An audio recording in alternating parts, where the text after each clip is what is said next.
alma y aures de sangres que hacen sobornos y mal. Mas yo en mi integridad andaré en verdad. Sálvame y dame tu bondad. Marche en rectas acciones y en las congregaciones bendeciré a Jehová. Gracias le damos al Señor porque nos permite bendecir y engrandecer su maravilloso y santo nombre. Bueno, amados, en el Señor, ahora vamos a ir a la palabra de Dios, al sermón de este día del Señor. Y le voy a invitar que abra su Biblia en Miqueas capítulo 7. Libro de Miqueas capítulo 7. Ahí va a estar el sermón de este día del Señor. Miqueas capítulo 7. Estudiaremos desde el verso 8 al verso 13. Miqueas, capítulo 7, verso 8 al 13. A medida que lo vayamos encontrando, podemos ponernos de pie para así dar lectura a esta porción de las Sagradas Escrituras. Miqueas, capítulo 7, versículo 8 al 13, leo en el nombre de Cristo Jesús. Dice: tú, enemiga mía, no te alegres de mí, porque aunque caí, me levantaré. Aunque more en tinieblas, Jehová será mi luz. La ira de Jehová soportaré, porque pequé contra él. Hasta que juzgue mi causa y haga mi justicia. Él me sacará a luz, veré su justicia. Y mi enemiga lo verá, y la cubrirá vergüenza, la que me decía: ¿dónde está Jehová tu Dios? Mis ojos la verán, ahora será hollada como lodo de las calles. Viene el día en que se edificarán tus muros, aquel día se extenderán los límites. En ese día vendrán hasta ti desde Asiria y las ciudades fortificadas, y desde las ciudades fortificadas hasta el río, y de mar a mar, y de monte a monte. Y será asolada la tierra a causa de sus moradores, por el fruto de sus obras. Amén. Le ruego que oremos a Dios.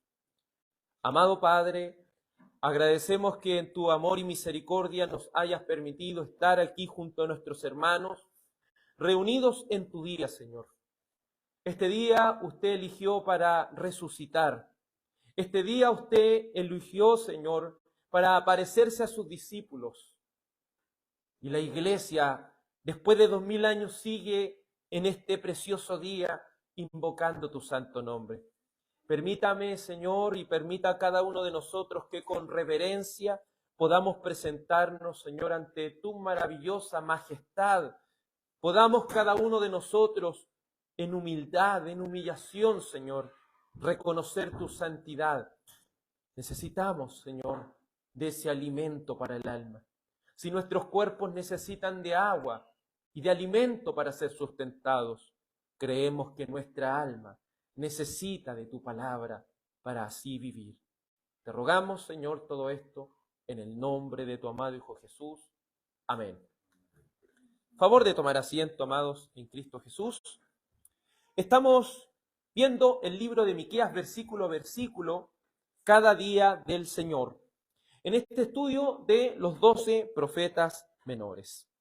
Debemos decir que el nombre Miqueas quizás no es un nombre muy común para ponerle, ¿cierto?, a un hijo. Este nombre significa ¿quién como Jehová? Nombra que Dios es alguien incomparable. En el contexto anteriormente hemos visto que muchas veces en la vida vamos a ser puestos a pruebas y va a ser puesta a prueba nuestra fidelidad a Dios con lo que más amamos. Muchas veces tendremos que ser llevados al límite de que se muestre a quién amamos más, a Dios o a nuestra familia. Los verdaderos discípulos de Cristo están dispuestos a sufrir esto por causa de que Dios sea glorificado. Como el devocional, cierto, lo mostraba, debemos amar a Dios por sobre todas las cosas, de todo nuestro corazón, de toda nuestra alma y de todas nuestras fuerzas. En tercer lugar, la vez pasada vimos que el amor y la paciencia es un fruto que poseen aquellos que han nacido de nuevo. Porque cuando somos probados, si hay algo que usted y yo necesitamos, es paciencia. Usted ha podido en algún momento de su vida encontrarse en desesperación. ¿Y qué es lo que necesitamos en la desesperación sino paciencia? Paciencia para esperar lo que Dios quiera de nosotros. La paciencia apunta también a aquella visión de las últimas cosas, o como se conoce en teología como la visión escatológica, para que así nosotros podamos confiar en las promesas de Dios, las cuales no vemos en el presente, pero confiamos y creemos que estarán en el futuro. En quinto lugar, vimos la vez pasada terminando, que el cristiano debe fijar sus ojos ¿en quién? En Cristo. Cada cristiano debe fijar sus ojos en Dios, porque nos puede fallar la familia, nos puede fallar el trabajo, podemos perder ese hogar que tanto nos hemos esforzado por tener. Pero ¿a Dios lo podemos perder? No, porque Él es espíritu y Él está aún dentro de nuestra alma. David pudo decir, aunque mi padre y mi madre me abandonen, Dios me va a recoger. Con todo, Dios me va a recoger. Debemos definir dentro de nuestras mentes dónde está nuestra seguridad. Es en ese contexto que entra este libro de Miqueas, capítulo 7, verso 8 en adelante. Anterior también debemos contemplar de que había venido y iba a venir un juicio sobre el pueblo de Dios. Ese juicio era una disciplina, así como un padre disciplina a su hijo. Y si un padre o una madre disciplina a su hijo, ¿es porque lo aborrece o porque lo ama? Porque lo ama, ¿cierto? ¿Y cómo muestra su amor? Porque no quiere que su hijo pase o su hija pase, ¿cierto? Por cosas que quizá ellos vivieron. Pero Dios siempre quiere lo mejor para nosotros, aunque en un momento sea doloroso. Hay veces que los juicios temporales en la Biblia azotan o vienen sobre justos e injustos. Ellos fueron advertidos de que las personas más cercanas se transformarían de un momento a otro en sus enemigos. Pues se le advertía, ¿cierto? Los enemigos del hombre serán los de su propia casa. Se levantará el hijo contra la madre, la nuera contra la suegra. Aún los amigos se levantarían contra aquellos que quieren servir a Dios. Y los enemigos del hombre serían los de su propia casa. Y cuando esa tormenta viniese a la vida de aquellos que sirven al Señor, ellos deben poner su mirada puesta en el Señor. Aquellos hijos de Dios descansamos en las promesas futuras de nuestro Dios. Por eso el verso 8 parte diciendo, tú enemiga mía, no te alegres de mí, porque aunque caí, me levantaré. Aunque more en tinieblas, Jehová será mi luz. Hay personas que están a nuestro alrededor expectantes a que nosotros caigamos en algo. Hay personas que a nuestro alrededor están expectantes a que nosotros cometamos algún error para así señalarnos con el dedo. Pero aquella confianza que tenía el pueblo de Dios, enemiga mía, no te alegres, porque aunque he caído, me voy a levantar. Aunque he caído, me voy a levantar. Pero nótese que ese levantar no está en sus propias fuerzas, sino que está en Dios, quien es su luz. Cuando su vida se halle en intensa oscuridad, ¿quién va a ser su luz? Dios. Y nótese que la palabra que se utiliza no es Dios, es Jehová, haciendo alusión al Dios del pacto. Porque Dios hizo un pacto con Abraham, con Isaac y con Jacob. Y cuando le preguntó Moisés, ¿en qué nombre voy a ir? Yo soy como soy. Le respondió, ¿qué es lo que significa Jehová o Yahvé? Yo soy el Dios del pacto. Y cuando nos referimos al Dios del pacto, es aquel Dios que le ha prometido, por gracia, salvar a su pueblo. Entonces ellos, en el momento de tanta oscuridad, de tanta densa tinieblas, ellos ponían su confianza en Dios, porque saben que de una u otra manera es Él quien los va a levantar. Son hermosas las promesas de Dios. Son tan hermosas que sus hijos ponen toda su fe y toda su confianza en ellas. Es fácil decir, tengo fe. Es fácil decir, yo confío en Dios. Es fácil decir y recitar el Salmo 23 y decir, Jehová es mi pastor y nada me faltará. Pero cuando estamos en desaliento, cuando estamos en dificultad, ¿aún creemos lo mismo? Cuando nos hallamos en amargura, en disciplina de parte del Señor, ¿aún seguimos confiando en que Él tiene el control?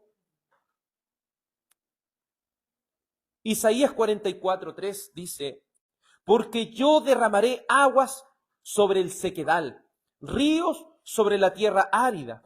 Mi espíritu derramaré sobre tu generación y mi bendición será sobre tus renuevos. Podemos estar en la mayor sequía en nuestra alma. Cuando nos hallamos en prueba, nos hallamos bajo los azotes de la mano de Dios a causa de nuestro pecado, es como si nuestra alma se hallara en un sequedal. Y cuando vienen esos tiempos de sequía, hay muchas cosas que empiezan a menguar. Hay muchas cosas que se empiezan a extinguir. Porque para que exista vida, debe existir agua. Muchas veces pasamos por este tipo de momentos nosotros los cristianos. Pero aquellos que confían en Dios, confían de que Él va a derramar esas aguas sobre el sequedal. Y cuando Él derrame esas aguas sobre ese sequedal, va a ocurrir algo muy grande y algo muy importante. Podrán existir renuevos. Eso quiere decir que cuando Dios nos disciplina o cuando Dios pone su mano sobre nosotros, no es para destruirnos. Es para que nosotros aprendamos algo. Dios no quiere nuestra destrucción. Él quiere que nosotros aprendamos qué es lo que verdaderamente hay en nuestro corazón. Él va a derramar su Santo Espíritu.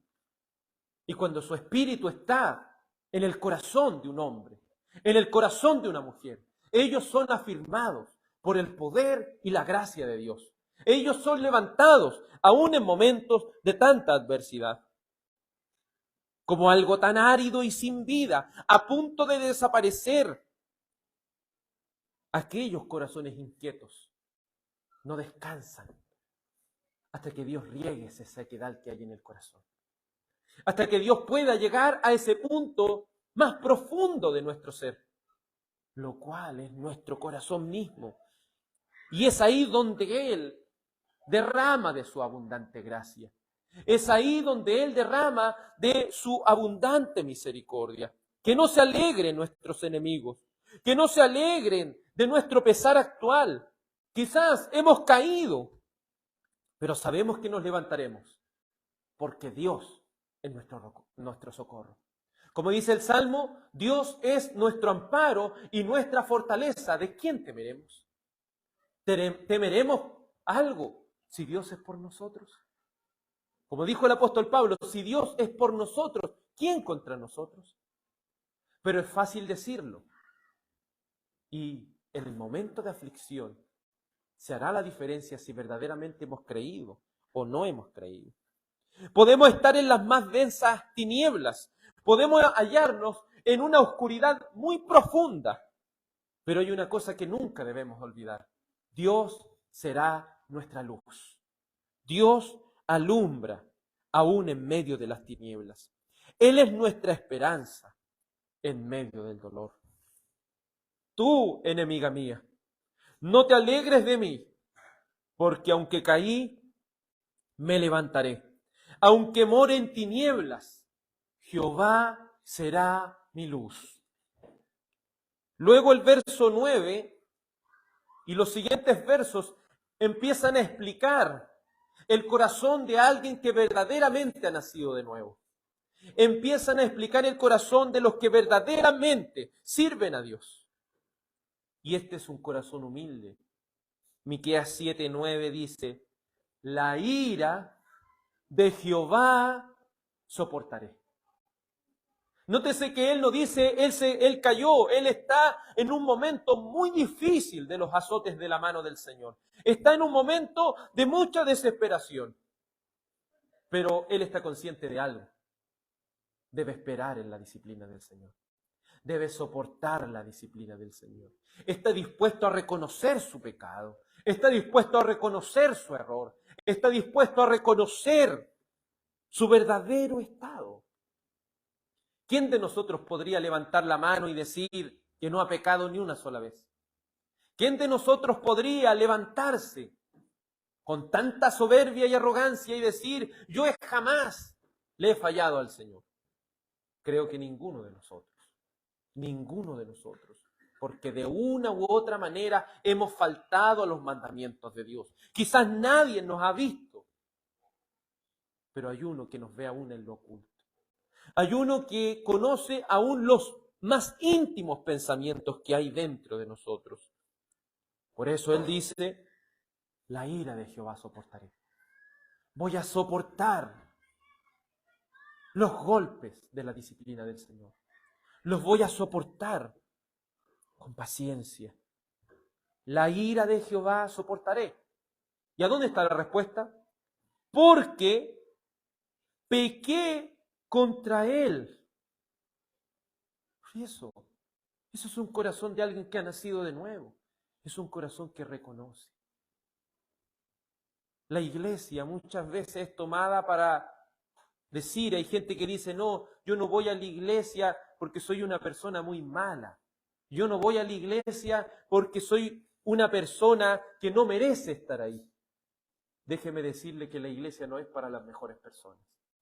Si alguien cree que es una persona justa y una persona perfecta, la iglesia no es para usted.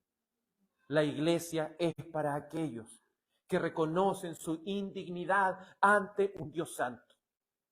Nuevamente, la iglesia es para aquellos que reconocen su indignidad delante de un Dios que es santo, santo, santo. Él jamás ha pecado ni una sola vez, porque Él es justo. Y cuando nos presentamos delante de su justicia, ¿cómo nos hallamos? Pecadores. Por eso, cuando viene la disciplina en nuestro corazón, ¿qué debiésemos decir? La ira de Dios soportaré, porque pequé contra Él. Pero aquellos corazones que no han nacido de nuevo hacen la pregunta, ¿por qué a mí si yo soy tan bueno?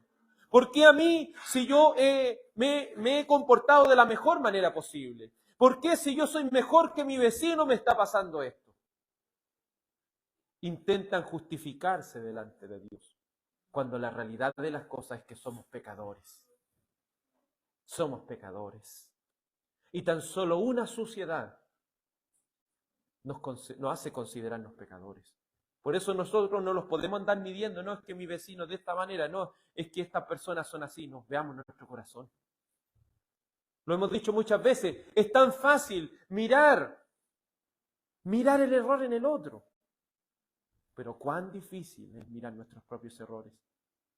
Aún David lo dijo, ¿quién entenderá sus propios errores? Líbrame de los que me son ocultos. La soberbia muchas veces nos impide ver nuestro error. Pero aquellos corazones que han sido transformados por el poder del Espíritu Santo soportan soportan aquellos golpes de la mano del Señor, porque reconocen que pecaron contra Él, que pecaron contra el mismo Dios. Vemos aquí que el escritor no reniega contra Dios. Hace suyo el pecado de su pueblo, porque también debemos considerar que aquí se está juzgando una nación entera. Al pueblo que era conocido como el pueblo de Dios. El pueblo de Dios estaba recibiendo una disciplina muy grande.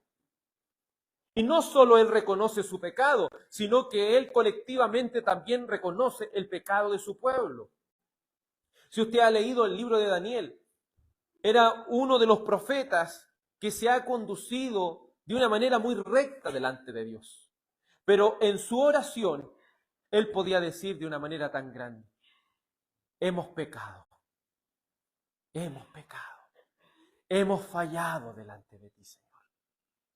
Reconozcamos nuestros pecados, reconozcamos nuestros errores, amados. No podemos seguir ocultando ese pecado que retuerce nuestro corazón. Porque el que encubre, el que esconde su pecado no va a seguir más adelante. Pero el que lo confiesa y se aparta, alcanzará la misericordia. Muchas veces utilizo al respecto el ejemplo de David. Dice que mientras él cayó, su pecado, ¿cierto? Sus huesos como que se envejecieron dentro de él. Es decir, mientras él ocultó su pecado, su suciedad que tiene por dentro, él se empezó como a enfermar por dentro. Su alma se estaba pudriendo más y más. Pero luego dijo: mi pecado te declaré. Y es ahí cuando descansó, se alivió. Porque él entendió una cosa: el pecado no hay que esconderlo, hay que echarlo fuera. Así como la basura que uno tiene en una casa tiene que sacarla, o si no, ¿qué empieza? Empieza a heder, empieza a trascender el olor y empieza a pudrir todo lo que está dentro. Así el pecado, si bien es algo espiritual, empieza a dañar nuestra alma y termina contaminando nuestro cuerpo. Muchos han querido hacer una distinción entre el cuerpo y el alma, pero no entendemos que lo que pasa en el alma se traspasa a nuestro cuerpo. Lo que estamos viviendo internamente se va a reflejar también en lo externo. Por eso el llamado a cada uno de nosotros: no sigamos ocultando el pecado. Reconozcámoslo abiertamente delante de nuestro Dios. Pero una cosa es reconocer el pecado. Otra cosa es apartarse del mismo. Y otra cosa es hallar justicia. Pero aquí está contenido el arrepentimiento para vida. Dice: la ira de Jehová soportaré, porque pequé contra él. Hay confesión de pecado. Hasta que juzgue mi causa y haga mi justicia. Él me sacará a luz y veré su justicia. Hemos dicho que Dios es diferente a todos nosotros, porque todos nosotros hemos pecado más de una vez. ¿Quién no ha mentido? ¿Puede levantar la mano alguien que no haya mentido alguna vez? ¿Puede de alguna manera alguno de nosotros levantar la mano y decir que nunca ha tenido un mal pensamiento? ¿Podrá alguno de nosotros decir que nunca ha odiado? Creo que ninguno de nosotros puede hacerlo. Y si alguien dijera eso, ya estaría cometiendo otro pecado. Mentira, otra mentira. Pero hay algo que él aquí está reconociendo. Reconoce su pecado, ¿cierto? Él está reconociendo el pecado de él, el pecado de su pueblo. Pero a la vez está reconociendo la justicia de Dios. ¿Dios cómo es? Justo. Él nunca ha pecado ni una sola vez, Él es justo. Y yo soy un pecador. ¿Qué es lo que merezco? La muerte. Merezco el juicio. Porque lo limpio no se puede juntar con lo sucio. Entonces, ¿cómo existe esa conexión entre Dios y nosotros? ¿Cómo puede ser nuestro pecado quitado de nuestro corazón? ¿Cómo puede ser esa culpa extirpada de nuestra alma? ¿Cómo? Cuando una persona tiene algún tipo de tumor o algún tipo de cáncer, lo que intentan los médicos es extirpar eso, porque eso va a terminar matando todo el cuerpo, ¿cierto? Pero cuando eso está en el alma, ¿se ha fijado que los médicos aún no tienen la respuesta para eso? ¿Qué es lo que hace un médico cuando una persona está enferma del alma? Le recetan pastillas y pastillas y más pastillas, y esas pastillas, ¿qué es lo que hacen? Adormecer la conciencia de la persona. Esas personas como que andan sonámbulas viviendo con la vida. Pero el problema sigue ahí. Pero hay uno que puede llegar a lo más profundo de nuestro corazón. Hay uno que puede declararnos justos. Y aquí está la palabra que necesitamos. Justificación.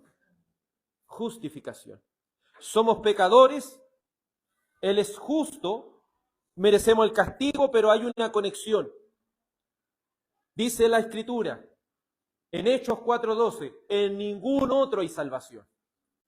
Porque no hay otro nombre bajo el cielo dado a los hombres en que podamos ser salvos. ¿Por medio de quién podemos ser salvos? Por medio de Jesús. Porque Él tomó un cuerpo como el de nosotros. Vivió una vida perfecta. ¿Y qué es lo que necesitamos para ir al cielo? Una vida perfecta, ¿cierto? ¿Quién vivió esa vida perfecta? Jesucristo. ¿Y nosotros hemos vivido una vida perfecta? No. Pero también para llegar al cielo, la cuenta de nuestro pecado debe estar en cero. ¿Y quién pagó en la cruz por ese pecado? ¿Quién pagó? Jesucristo, ¿cierto? Él pagó cada uno de nuestros pecados. En la cruz del Calvario, Él pagó cada uno de nuestros pecados. Entonces aquí Él no está mirando la justicia en algo que Él pueda inventar. No es, yo voy a portarme, desde ahora voy a portarme bien y voy a conseguir esa justicia. No. La única manera que podamos conseguir esa justicia, esa integridad perfecta, es por medio de la fe.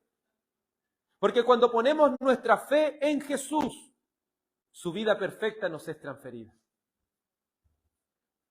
Cuando ponemos nuestra fe en Jesús, Él deja nuestra cuenta de pecado en cero. Porque Él paga completamente la deuda en la cruz. Él me sacará a luz. Veré su justicia. Por eso quiero preguntarle el día de hoy, ¿dónde está su justicia? ¿Dónde está su justicia? ¿Dónde? ¿Dónde está su justicia? En Cristo Jesús. Ahí está nuestra justicia. Jeremías 33:16 dice, en aquellos días Judá será salvo y Jerusalén habitará segura. Y este es el nombre con el cual será llamada: el Señor, justicia nuestra. Eso trae un alivio tan grande a nuestro corazón. Porque ¿quién puede acusarnos de algo ahora? ¿Quién puede de alguna manera enrostrarnos lo que hemos hecho en el pasado? ¿Quién puede hacerlo? Por eso la pregunta que el libro de Romanos en el capítulo 8 hace, dice, ¿quién acusará a los escogidos de Dios? Dios es el que justifica. ¿Quién es el que murió? Cristo. ¿Y quién es el que juzgará al mundo? Jesús. ¿Me entiende, no? ¿Me entiende la relevancia de entender esta doctrina? La relevancia que tiene entender que no veremos nuestra justicia, veremos su justicia. Contemple la justicia perfecta de Cristo. El único intermediario, el único intercesor entre Dios y los hombres es Jesucristo. No es María, no son los santos, es Jesucristo, porque Él es el perfecto. Todos nosotros hemos pecado, porque somos seres humanos. Somos seres humanos. ¿Dónde está nuestra justicia? Entonces los pasos del perdón son ser convencidos de pecado, reconocer nuestro pecado, estar dispuesto a soportar la disciplina, esperar cuando Dios juzgue y aferrarnos a su perfecta justicia. Y es ahí donde un cristiano halla y encuentra una salvación. Verso 10 dice, ¿y mi enemiga qué va a hacer? lo verá, porque en el principio del versículo la enemiga estaba alegrándose de la caída, estaba alegrándose del juicio que estaba viniendo sobre el pueblo de Dios. Pero ahora al contemplar que Dios de una u otra manera va a tener misericordia de su pueblo, dice, y mi enemiga lo verá. ¿Y sabe cómo se va a cubrir su enemiga? De vergüenza. La que decía, ¿dónde está Jehová tu Dios? Mis ojos la verán, ahora será hollada como el lodo de las calles. Oiga, si hay personas ahí, nuestro enemigo lo único que quiere vernos en el suelo. Lo único que quiere vernos es sin esperanza y sin fe en este mundo. Pero Jesucristo nos ha devuelto la esperanza. Jesucristo le ha dado esperanza a una humanidad que se halla en completamente oscuridad. Él es nuestra esperanza, Él es nuestra justicia. Y nuestra enemiga se alegra, pero su alegría le durará poco. Le durará poco su alegría, porque tendrá que reconocer y contemplar con sus propios ojos la vergüenza. Piense que cuando uno está en un mal momento, esta pregunta suele repetirse y es algo bíblico. Los que no sirven a Dios preguntan y dicen, ¿y a dónde está tu Dios ahora? Cuando una persona, no sé, sufre algo en la vida, le preguntan y le enrostran, ya, pero ¿dónde está tu Dios aquí? ¿Dónde está? Pero cuando aquellos que nos han dicho esto vean la salvación de nuestro Dios, su cara se va a llenar de vergüenza. Porque nuestro Dios está ahí. Nuestro Dios no está en la felicidad nomás. Nuestro Dios está en el dolor. Si Él dice que es nuestro sanador es porque está con nosotros en la enfermedad. Si Él dice que es nuestro salvador es porque Él está con nosotros cuando nuestra vida está en riesgo, ¿no? Si dice que Él es quien nos consuela, ¿es por qué? Porque vamos a sufrir angustia. Dios no se llamaría el que consuela, no se llamaría, ¿cierto?, el que nos salva, no se llamaría de esta manera nuestro ayudador si nosotros nunca necesitáramos nada. Él permite el dolor. Yo se lo digo con toda propiedad, la Escritura nos muestra que Dios permite el dolor, pero lo permite para su gloria, porque aún en medio del dolor usted va a ver a Jesús. Aún en medio de la angustia, usted y yo contemplaremos que Él está más presente que nunca. Y aquellos que nos enrostraban y nos decían, ¿dónde está tu Dios?, van a tener que caerse de sus caras de vergüenza. Y lo peor es que veremos la recompensa de los que han sido infieles a Dios. Veremos esa recompensa. El Salmo 91, verso 8 y 9 dice, ciertamente con tus ojos mirarás la recompensa de los impíos, porque has puesto a Jehová, que es mi esperanza, al Altísimo, por tu habitación. Aquellos que ponen a Dios como su esperanza, a aquellos que ponen toda su fe en el Señor, verán con su propio ojo la recompensa de aquellos que nos enrostraban y nos decían, ¿dónde está tu Dios? Porque la salvación que tenemos en Dios es una salvación perdurable, es una salvación tan segura. Por eso es tan importante esta visión escatológica, es decir, esta visión futura del cumplimiento de las promesas de Dios. Porque en medio del dolor no vemos salida, pero cuando vemos hacia adelante decimos, el Señor es mi pastor, nada me faltará. Ahora me está faltando, pero yo sé que nada me va a faltar.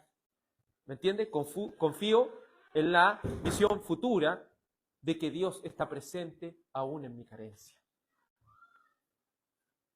aún en mi dolor, aún en mi dificultad. Ahí está Dios nuestro Señor. ¿Cuánto confías en las promesas de Dios? ¿Está flaqueando tu paciencia en este momento de adversidad? ¿Meditas en la esperanza que hay en las promesas del Señor? Sigue el verso 11 y dice, viene el día en que se edificarán tus muros. Aquel día se extenderán los límites. ¿Qué nos quiere decir ahora? Recuerde que aquí estamos hablando en un contexto de un pueblo que está sufriendo un castigo muy grande, porque este pueblo tuvieron que ver cómo sus enemigos vinieron y destrozaron todo a su paso. Tan terrible era que en esos tiempos, ¿cierto?, se violaban a sus mujeres. Abrían, ¿cierto?, a las mujeres que estaban embarazadas, las abrían y les sacaban el bebé que tenían dentro. Así de malo eran. Lo hacían pasar hambre, donde los sitiaban. Mataban a los ancianos, mataban a los jóvenes, dejaban una masacre tremenda.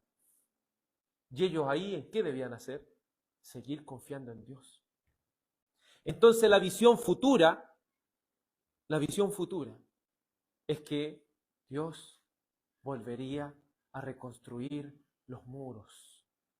En ese momento que se encuentran bajo la disciplina del Señor están en inseguridad. Pero dice, en el futuro Dios les va a dar seguridad. Y no solo eso, sino que en aquel día se extenderán los límites. Si no está familiarizado con la Escritura, no va a encontrar en estas palabras algún tipo de esperanza. Pero si utiliza el contexto, se va a dar cuenta que el pueblo de Israel recibió una tierra por herencia. Y esa tierra era bajo el pacto con su Dios. Esa tierra representa su esperanza, representa su fe, representa su herencia delante del Señor. Por lo tanto, que Dios restableciera los límites y extendiera esos límites, le estaba diciendo, su gloria postrera va a ser mejor que la primera. Es decir, ustedes tenían una tierra, pero ahora el Dios del pacto le va a extender esos límites de esa tierra. Y en esta visión escatológica se está hablando acerca de la iglesia. Él está aludiendo a lo que anteriormente ya había dicho en el capítulo 4, versículo 1, donde dice, acontecerá en los últimos tiempos que el monte de la casa de Jehová será establecido por cabecera de montes y más alto que los collados, y correrán a él los pueblos. Vendrán muchas naciones y dirán, venid y subamos al monte de Jehová y a la casa del Dios de Jacob, y nos enseñará en sus caminos, y andaremos por sus veredas, porque de Sión saldrá la ley y de Jerusalén la palabra de Jehová. Porque creemos que cuando el Señor Jesucristo vino, Él vino a extender esos límites. Porque creemos que estamos viviendo en esa fracción de tiempo llamado milenio, que es cierto un símbolo, en el cual ¿de dónde salió la palabra del Señor? ¿De dónde se propagó el Evangelio? Desde Jerusalén, pasando por Samaria, hasta los últimos de la tierra. Porque, ¿quién eran estos 12 apóstoles? Sino israelitas, los cuales propagaron y 2000 años después, en lo último de la tierra, se está predicando esta esperanza. Entonces, esta visión escatológica de Miqueas llega hasta nuestros días. Porque ahora, el pacto de gracia, que es conocido como ese compromiso que Dios ha hecho, ya no lo ha hecho con un solo pueblo, sino que ahora de toda tribu, muchas personas de toda tribu, lengua o nación son partícipes de esta herencia y de estas promesas. Por eso, amados, podemos afirmarnos en estas promesas tan grandes, porque podemos contemplar con nuestros propios ojos cómo este evangelio de esperanza, este evangelio de justificación, este evangelio de misericordia, este evangelio de amor, ha llegado hasta la parte más lejana de la tierra como lo es Chile, separada por mares y cordilleras, y hasta este preciso momento el evangelio está siendo propagado. Eso que veían ellos, porque recuerde que ellos después vieron la reedificación y no fue lo mismo. Todavía ahí no estaban las promesas. Por eso, amados, tengamos esa alegría de que el Dios de Miqueas es su Dios, de que el Dios de Israel ahora es su Dios, y el Dios que nos ha prometido tantas cosas las sigue cumpliendo las sigue cumpliendo hasta este preciso momento. Sigue cumpliendo, porque Dios es quien restaura a su pueblo. Verso 11 dice, Miqueas 7, capítulo 7, versículo 11 dice, viene el día en que se edificarán tus muros, aquel día se extenderán los límites. En ese día vendrán hasta ti de Asiria y las ciudades fortificadas, y desde las ciudades fortificadas hasta el río, y de mar y mar, y de monte a monte. Es decir, todos van a venir al Dios de Israel. Aún los enemigos del pueblo de Dios, muchos van a venir a este camino tan precioso como lo es el camino del Evangelio. Y el Señor sigue anunciando públicamente este Evangelio para que todos aquellos que quieran hallar esperanza en Él, para que todos aquellos que sean convencidos por el Espíritu Santo, para que todos aquellos que han sido elegidos desde antes de la fundación del mundo vengan al conocimiento de esta gran verdad. Pero culmina con el verso 13. Termina con este verso y dice, y será asolada la tierra a causa de sus moradores, por el fruto de sus obras. O somos justificados por medio de la fe, o vamos a ser condenados por nuestras obras. La Escritura dice que está establecido que los hombres mueran una sola vez y después el juicio. ¿Sabe usted que cuando muera, inmediatamente se encontrará ante el juicio de Dios? Nuestro cuerpo puede estar siendo despedido, pero nuestra alma aparece delante de Dios. Y si no hemos puesto nuestra fe y nuestra esperanza en Jesucristo, ese juicio nos terminará despedazando bajo la ira de Dios. O estamos dentro de los límites de donde el Evangelio ha llegado, o seremos asolados. Cuando algo es asolado no se deja nada. Cuando el juicio se derrama, no hay nada que lo pueda detener. Por favor, le pido que me acompañe a Apocalipsis 20. Si tiene una Biblia cercana, por favor, comparta su Biblia para que leamos todos juntos lo que dice Apocalipsis 20. O está en el Evangelio, o está fuera de él. Apocalipsis capítulo 20. Versículo 11. Apocalipsis, último libro de la Biblia, capítulo 20, versículo 11. ¿Me ayuda a leer para que leamos todos juntos? Amén. Apocalipsis 20, 11. Y vi un gran trono blanco y al que estaba sentado en él, de delante del cual huyeron la tierra y el cielo, y ningún lugar se encontró para ellos. Y vi a los muertos, grandes y pequeños, de pie ante Dios, y los libros fueron abiertos, y otro libro fue abierto, el cual es el libro de la vida, y fueron juzgados los muertos por las cosas que estaban escritas en los libros según sus obras. Y el mar entregó los muertos que había en él, y la muerte y el Hades entregaron los muertos que había en ellos, y fueron juzgados cada uno según sus obras. Y la muerte y el Hades fueron lanzados al lago de fuego. Esta es la muerte segunda. Y el que no se halló inscrito en el libro de la vida fue lanzado al lago de fuego. Repitamos el verso 15 con fuerza. Y el que no se halló inscrito en el libro de la vida fue lanzado al lago de fuego. Esto debiera hacernos temblar, amados. Porque aquellos que no sean justificados por medio de Jesucristo, ese día su cuerpo será tomado, ¿cierto? Y será resucitado para condenación, para que ese cuerpo nuevamente llegue el alma. y luego aparezca, ¿cierto?, el trono blanco donde Dios va a juzgar todas las cosas. Y se van a abrir los libros. Libros donde está escrito aquellos que han sido justificados y también el libro donde está escrito todas las cosas que hemos hecho. Obviamente esto es simbólico, pero debemos contemplar una cosa.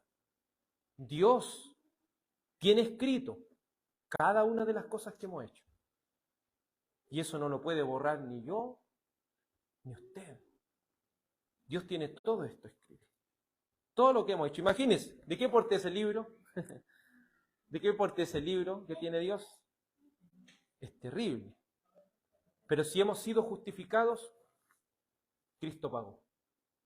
Pero si no hemos sido justificados, ese libro va a ser abierto. Y los muertos, dice, verso 12 dice, y los muertos, grandes y pequeños, de pie ante Dios, y los libros fueron abiertos. Y otro libro fue abierto, el cual es el libro de la vida. Y fueron juzgados los muertos por las cosas que estaban escritas en los libros, y aquí añade, dice, según sus obras. El que no es salvo por la obra de Cristo, será condenado por sus propias obras. Porque no hay ser humano perfecto delante de Dios. Todo hipócrita va a recibir su justo pago. Aún las personas que se esconden en la religión, como muchos dicen, podrán escapar ante la ira de Dios. En conclusión, quiero que quede meditando en esta semana sobre lo siguiente. Todo aquel que no es parte del pueblo de Dios, es decir, parte del pacto de gracia, y no posea un arrepentimiento para vida, todo aquel que no posea justificación por medio de la fe en Jesucristo, todo aquel que no descanse y no crea en las promesas futuras de Dios, serán juzgados por sus obras y su destrucción será tremenda y terrible. Está justificado en Cristo Jesús. Hallará salvación y vida eterna y el perdón de cada uno de sus pecados. Rehúsa volverse al camino del Señor, tristemente tendrá que ser juzgado por sus propias obras. Le ruego que oremos a Dios y le voy a rogar a mi hermano Eduardo que pueda dirigirnos en esta oración al Señor por misericordia, para que su justicia perfecta cubra nuestras fallas. Por favor, mi hermano.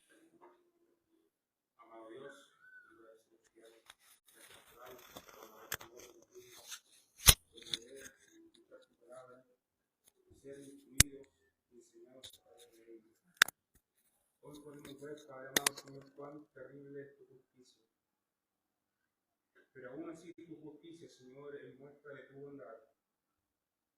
Solo nos resta pedir misericordia, Padre Celestial. Porque si tu justa ira, Señor, se derramara sobre nosotros, Padre Celestial, hoy no estaríamos aquí. Y es por tu amado Hijo Jesucristo, Padre Santo, donde hemos sido reconciliados con el Padre. No habiendo mérito alguno en nosotros, sino que solo pecado, nos ha mirado con ojo de misericordia.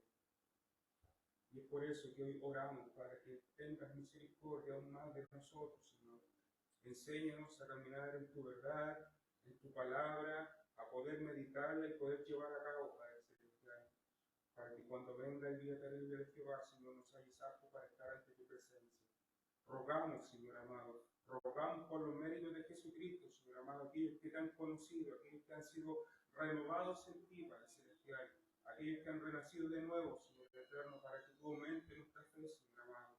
Ayúdanos a perseverar, Señor, hasta el último de nuestros días, y que toda nuestra confianza sea puesta en ti, no en nuestras fuerzas, no en nuestro conocimiento, Señor, sino que nuestra confianza sea puesta en ti y en tu palabra, Padre Celestial, porque ellas nos guiarán hasta la vida eterna.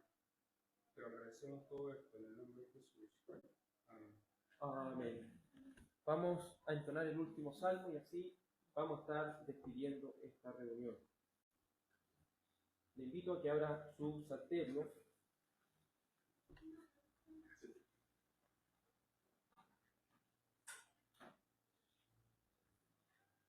El Salmo 5. Vamos a entonar el Salmo 5, que está referido, ¿cierto?, a la palabra que hoy día se ha anunciado. Dice así el Salmo 5, la introducción dice: David en exilio, habiendo sufrido mucho y esperando sufrir todavía más por parte de los aduladores que estaban alrededor de Saúl, dirige su oración a Dios. Después se consuela al pensar que el Señor tiene siempre en aborrecimiento a los malos y que Él favorece los buenos. Entonemos este salmo tan precioso al Señor. Escucha, Jehová, mis palabras, entiende mi meditación, oye la voz de mi clamor, oh tú mi Rey y tu Dios mío, que oraré pío. Oh Dios, me abraza al alba oído, al alba me presentaré, ante ti esperaré, pues no eres Dios que se ha placido del mal impío. El malo no habrá habitado, junto a ti tampoco estarán, insensatos ante tu faz, hasta lo sumo has odiado, quien mal ha obrado. Destruirás tú por completo al que mentira hablara. El Señor abominará a todo hombre que es sangriento y fraudulento. Mas en tu gran misericordia, yo en tu casa entraré, y entonces adoraré hacia tus templos sacrosanto, con temor santo. Guíame, Jehová, en tu justicia, por causa de aquellos que son mis enemigos a traición. Enderezante la paz mía, tu santa vía, pues rectitud no hay en su boca, maldad hay dentro de su ser. Sepulcro su garganta es, aunque ellos tengan con su lengua muchas lisonjas. Asola a los que se han caído por sus consejos, oh gran Dios, y por su mucha rebelión. Échalos pues aquí contrarios, se han rebelado. Y los que en ti son esperando, se alegrarán y por jamás jubilarán, los cubrirás, y se estarán en ti alegrando, tu nombre amando.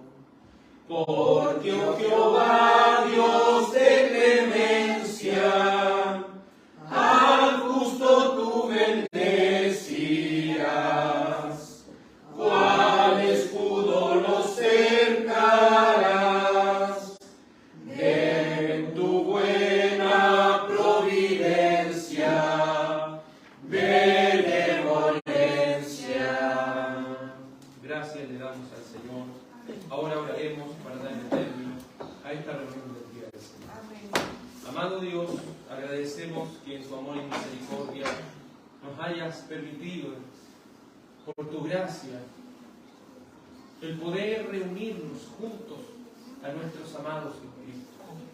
Gracias, Señor, porque has movido nuestro corazón. Poder ser partícipes, Señor amado, de esta gran alimento para nuestra alma y nuestro ser. Nuestro corazón, Señor, sea reavivado por tus palabras, que tus promesas sean nuestro alivio y consuelo, que tu palabra de verdad sea llenando nuestro corazón y ser. Te ruego, Dios mío, que puedas bendecir, Señor, con esa bendición tan preciosa que viene con tu amado nombre. Señor, que hagas resplandecer tu rostro sobre nosotros y seremos salvos. Que el Señor pueda bendecirnos, que el Señor pueda guardarnos, que el Señor sea teniendo de nosotros misericordia. Te ruego, Dios santo y bendito, por cada uno de los que no han podido venir también, Señor, y por aquellos que vendrán. Te ruego y te suplico que tu gracia abundante pueda llegar a sus corazones y que nos guardes en esta semana que comienza. En el nombre de tu amado Hijo Jesús, te ruego esto, Padre. Amén. Y amén. Amén, Señor les bendiga y que tengan una muy buena semana en el Señor. Amén.